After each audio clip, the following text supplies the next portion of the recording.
Hey everyone, welcome back to the channel. I was watching The White Lotus on HBO.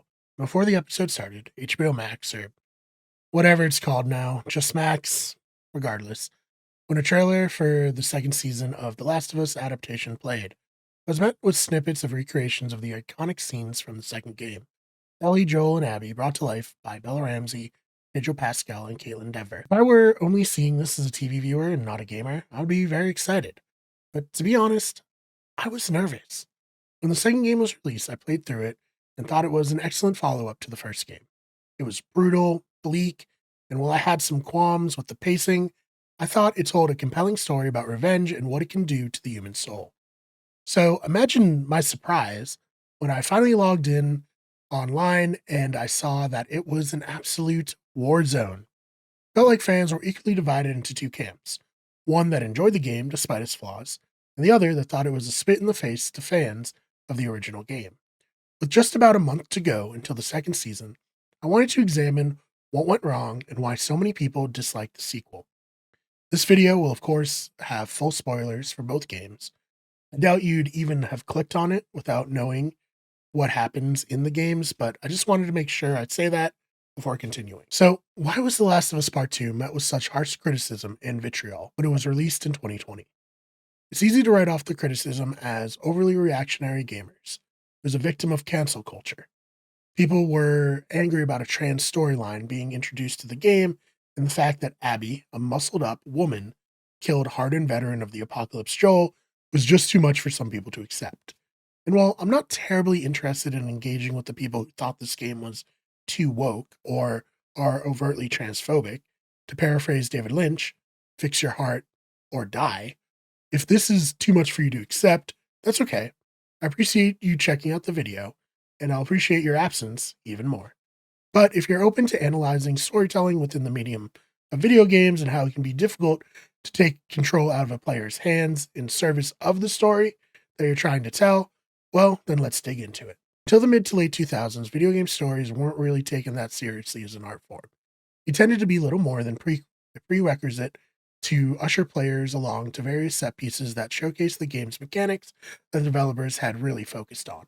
The stories were simple, characters were paper thin, and the voice acting was bad. Oh, Barry! That was too close. You were almost a Jill sandwich. You're right. Barry, thanks for saving my life. But that's okay, and honestly, even today, games like Call of Duty serve up lukewarm retreads of war movies, and fans continue to buy it, either because they love that style or they're just playing the multiplayer. But there was a shift in the mid to late 2000s. I first noticed it with Bioshock, a game that featured fun gameplay, interesting characters, in a setting of rapture, an underwater city brought down by the very tenets upon which it was founded. I really haven't stopped thinking about Rapture since 2007. I love that game. It came out at the beginning of the generation and caused an industry wide shift that would lead to the generation's swan song, The Last of Us.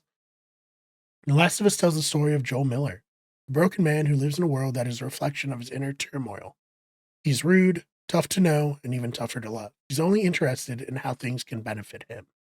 Through a series of events, he is roped into escorting Ellie, a 14-year-old rebellious teenager who is the only known person to be immune to the infection that has wiped out much of humanity and nearly all of civilization. When you start the game, Ellie is merely cargo to Joel and the player, but as you travel together, fight together, and survive together, there's a bond built between the two characters. That bond is also felt by the player. You control Joel for most of the game. You listen to their conversations, get a first row seat to his first day of the apocalypse, where Joe lost his daughter Sarah, and reconnect with him as he has clearly lost himself. So when the game has you massacre a hospital full of researchers and doctors who want to use Ellie to find a cure that would ultimately result in her death, you don't question it. In fact, it's what you would have done. Probably. Now, I know there's been some conversation around the implausibility of the Fireflies making and distributing a vaccine. Fungi don't have vaccines. How could they possibly set up a distribution network to get the vaccine out to the rest of the country and then the world? I get that the plan wouldn't work in reality, but that's not the point. As a story element, you have to just accept that Joel chose Ellie over the world because he couldn't handle living in a world without her after losing his daughter on the first day of the apocalypse. In the end, the first Last of Us was regarded as a monumental title, one that pushed the industry forward specifically from a story point of view. The characters were nuanced and their choices complicated. The last scene of the game set the stage for a major fallout should the details of what Joel did come to light. It ends there, but it left players with a distinct feeling that we would one day revisit the story. And so we did in 2020 with The Last of Us Part 2. Except this time things were different. You're only briefly in the shoes of Joel, and then you're made to play as Abby. Abby was the daughter of the doctor Joel killed in the hospital in Part 1, the man who was convinced that he could find a cure at the cost of Ellie's life. We learn over the course of the game that Ellie revisited the hospital and confirmed that what Joel said about the Fireflies having other immune people wasn't true, and that he killed everyone to save her. The relationship is fractured and only just beginning to be mended when Part 2 picks up. Unfortunately, Abby and her group get the jump on Joel and Tommy, and Ellie is forced to watch as the man she once considered a father figure is brutally killed in revenge for his actions. Abby allows Ellie and Tommy to live in a choice that would cost her all of her friends as the pair individually set out to Seattle to hunt down the people responsible for Joe's death. Ultimately, Abby and Ellie face off 2 times. The player plays as both of them, and each time they allow the other to leave, both accepting that revenge may kill your enemies, but it also takes a piece of your soul.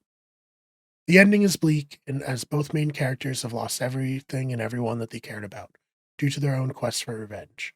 While both believe in the moment that their actions were justified, or at least as justified as a post-apocalyptic world can be, they realize that all they've done is participate in a cycle of violence that if they continue down will almost certainly cost them their lives as well as those lives of whoever decides to pick up the cause of revenge in the future. I think this is a great story, one that we see reflected throughout time as different sides of a conflict wrong one another over and over until the initial event that caused the conflict is forgotten, and all that remains is the need for revenge. So, why didn't it resonate with a lot of players? I think that comes down to the medium of video games itself. While watching a movie or television show, you're a passive participant, consuming the story that the writers and directors want to tell. You may not like it if your favorite character dies, but you also accept that you have no control over the situation. You trust the writers are using the death to further the story and ultimately don't get too riled up about it. Obviously, sometimes people do stop watching shows because of a character's death, but for the most part, it's not as much as a thing. Video games, on the other hand, are an extremely interactive medium. You're not simply watching the main character's stories, you feel as if you're living them alongside the characters. Joe wiped out a bunch of infected, but so did you. You pushed the buttons, chose the strategy, and helped Joel live. I feel this creates a bond with these characters that you don't experience with other mediums, a kind of ownership over their actions and reactions. Joe decided to wipe out the hospital, and it wasn't something you had a choice over, but you were likely in agreement with his decision because you spent time with Ellie and understood the bond that these 2 fictional characters shared. You cared for Joel, and you begin to care for Abby until you played a part in ending Joel's life, something you likely wouldn't have done if given the choice. Joel's death isn't heroic. He dies a brutal death, one that isn't some grand sacrifice to save those he loves, but instead one that befits the man that he was instead of the man that he tried to become after he met Ellie. Where the game can lose people is the narrative is ultimately about choices. These characters choose revenge and lose everything for it, but it isn't a game that allows the player to make choices. You're along for the ride, forced to commit intense acts of violence, and you could agree with them. You likely are right alongside Ellie in her quest for revenge, but you have no say in how anything plays out. This is seen in the most extreme way at the end of the game. Ellie has killed all of Abby's friends. Abby nearly kills Tommy, and she does kill Jesse, before letting Ellie and Dina go. Still, Ellie can't live knowing that she's out there, and at the behest of Tommy, searches for her once again. You do eventually find her, and she's been tortured by a new group of survivors and slavers. This is the moment the game has been building towards, the moment where I feel players should have been tested. Did you learn the lesson the game has been trying to teach you? Will you cut Abby down and let her go in the story in a moment of growth, or will you attempt to kill her once again? You don't get a choice here. You must fight Abby. And Ellie loses 2 fingers before ultimately deciding not to kill her. If Abby was going to live through the fight scene anyways, I don't see why you aren't given a choice to avoid the confrontation altogether. It would have been interesting to see how many people chose to let her go and how many people couldn't let go of Joe's death despite playing as Abby and learning her story. To me, that's the biggest failure of the story The Last of Us Part 2 is trying to tell. In a game where we aren't allowed any choices, ending it on one would have been very powerful. It would have made players feel more of an ownership over what plays out. I believe this story will play out better with audiences on television, as again, it's a non interactive media. You don't feel like you should have a say in the outcome. I'm extremely interested to see the reaction to the episode where Joel dies. And I hope that the discourse surrounding the moment won't be as toxic as the discourse surrounding the game had just become.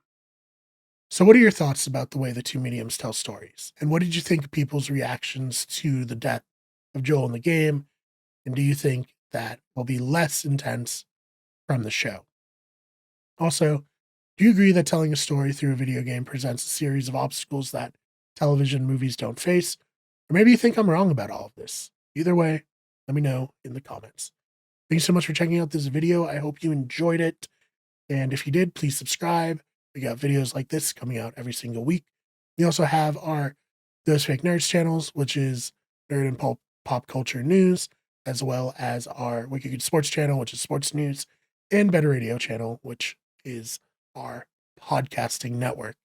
Thank you so much for watching, and we'll see you in the next one.